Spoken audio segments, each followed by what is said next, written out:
नाज़रीन, वाक़या करबला के बाद बीबी ज़ैनब बिन्ते अली का किरदार बहुत अहम है। वाक़या करबला के बाद वो कैदी बनाकर कई शहरों से गुजार कर दमिश्क ले जाई गई। उन्होंने उस सफरे असीरी में कई अजीम खुतबे दिए। इनमें से एक खुतबा यजीद बिन मुआविया के दरबार में दिया।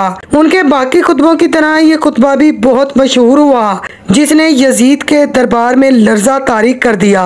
आज की इस वीडियो में हम बीबी ज़ैनब सलामुल्लाह अलैहा के इस खुतबे का जिक्र करेंगे जो उन्होंने यजीद के दरबार में दिया।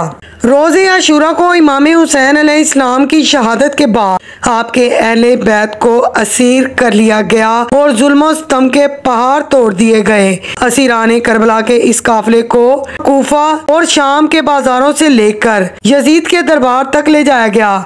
जब शाम के वुज़रा, जिनको यजीद ने अपनी जंग में कामयाबी का जश्न मनाने के लिए दावत दी, यजीद के महल में पहुंचे तो उसने असीराने करबला को शहदाए करबला के कटे हुए सरों के साथ अपनी महफिल में लाने का हुक्म दिया। जब यजीद लईन के दरबार में बीबी ज़ैनब सलामुल्लाह अलैहा की नजर अपने भाई इमाम हुसैन के कटे हुए सर पर पड़ी तो बीबी ने निहायत अफजुर्दा आवाज में एक सदा बुलंद की, ए हुसैन, ए महबूबे रसूल खुदा, ए फर्जंदे फातिमा तो ज़हरा, ए फर्जंदे बिनते मुस्तफ़ा की कसम। हजरत ज़ैनब की इस सदा के साथ दरबार में मौजूद तमाम लोगों पर सख्ता तारी हो गया और तमाम लोगों ने रोना शुरू कर दिया। और इस मौके पर यजीद भी खामोश होकर बैठा रहा, एक तरह से लर्जा तारी हो गया।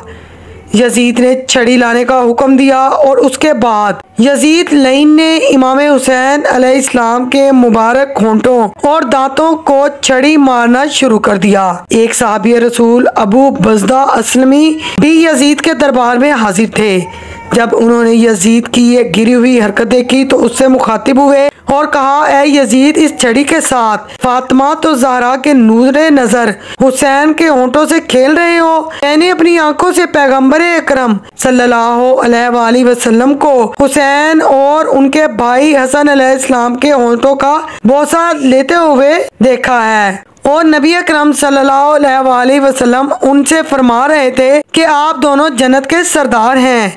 अल्लाह तुम्हें शहीद करने वालों को हलाक करे और उन पर लानत भेजे और उनका ठिकाना दोज़ख है, जो बहुत बुरी जगह है। इस मौके पर यजीद को ये बात सुनकर बहुत गुस्सा आया। उसने उस शख्स को अपनी महफिल से निकालने का हुक्म दिया। फिर उस शख्स ने एक शेर पढ़ा। उसके बाद बीबी ज़ैनब सलामुल्लाह अलैहा ने खड़े होकर एक खुतबा दिया, जिसे तारीख के सुनहरी लफ्जों में आज भी याद किया जाता है। बीबी ने अपने खुतबे को अल्लाह की हम्दो सना, पैगंबर अकरम सल्लल्लाहु अलैहि वसल्लम पर दुरूद और सलाम और कुरान मजीद की एक आयत से शुरू किया। इसके बाद इमाम हुसैन के अहले बैत पर रवा रखने वाले जुल्म सितम और शहरों और बाजारों में फराए जाने पर यजीद की सरजनिश की। यजीद को वो कीना करार दिया जो जंगे बदर से यजीद के दिल में था। आगे चल के आपने यजीद के बुरे अंजाम की तरफ इशारा किया और कहा कि वाक़या करबला में जुल्म सितम रवा रखने वालों से नफरत का इजहार किया और आखिर वही नबूवत को अहले बैत के साथ मुख्तस करते हुए अहले बैत की मोहब्बत दिलों से निकालने की कोशिश को नाकाम करार दिया। फरमाया, अल्लाह के नाम से शुरू, जो बहुत बड़ा रहम वाला निहायत मेहरबान है।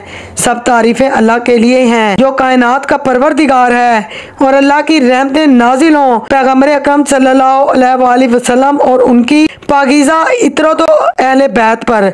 और आखिर उन लोगों का अंजाम बुरा है जिन लोगों ने दामने हयात को बुराई की स्याही से दागदार कर दिया और अपने अल्लाह की आयत की तकजीब की और उनका मजाक उड़ाया।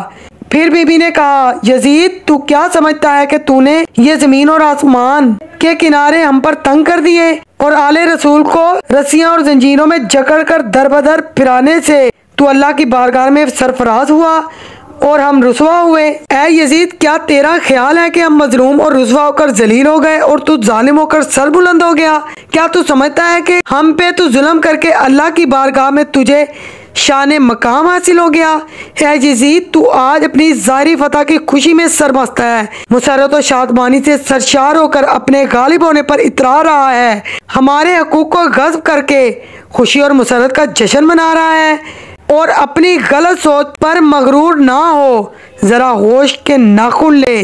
तूने अल्लाह का फरमान भुला दिया कि हक का इनकार करने वाले ये ख्याल ना करें कि हमने जो मोहलत दी उनके लिए बेहतर है, बल्कि हमने उन्हें इसलिए ढील दी कि वो अपने गुनाहों में इजाफा कर लें और उनके लिए खौफनाक अजाब मुय्यन किया जा चुका है। उसके बाद फरमाया, ए यजीद, क्या ये तेरा इंसाफ है कि तूने अपनी मस्तूरात और लोंडियों के लिए चादरें और चार दीवारी का तहफ़्फ़ुज़ फराहम किया और उन्हें पर्दे में बिठा दिया, और जबकि रसूल ज़ादियों को सरे बरहन्ना दर दर फिराया, उनकी इस्मत की चादरें लूट ली। ये सिपाहियों ने तेरे हुक्म पर रसूल ज़ादियों को बेनकाब करके शहर शहर परवाया और उनकी बेहुरमती का मुर्तकिब हुआ। तेरे हुक्म पर दुश्मनाने खुदा अहले बैत की पाक दामन मस्तूरात को नंगे सर हजूम में ले आए और लोग नंगे सर रसूल ज़ादियों को देख के उनका मजाक उड़ा रहे हैं और निगाह उठा उठा कर देख रहे हैं। हर कमीने की निगाहें नंगे सरों पर थीं। आज रसूल ज़ादियों के साथ हमदर्दी करने वाला कोई नहीं, क्योंकि आज इन कैदी मस्तूरात के साथ कोई मर्द जो नहीं जो उनकी सरपरस्ती कर सके। आज आले मोहम्मद का कोई मददगार नहीं। जिसने शहीदों का खून पी रखा हो उससे भलाई की भला क्या उम्मीद हो सकती है। ऐ यजीद, तुम्हें शर्म आनी चाहिए कि तुम इतने बड़े जुर्म का इर्तिकाब कर रहा है और इतने बड़े गुनाह को सर अंजाम देने के बावजूद फख्र से कह रहा है कि आज मेरे आबाओ अजदाद जिंदा होते तो मुझ पर फख्र करते।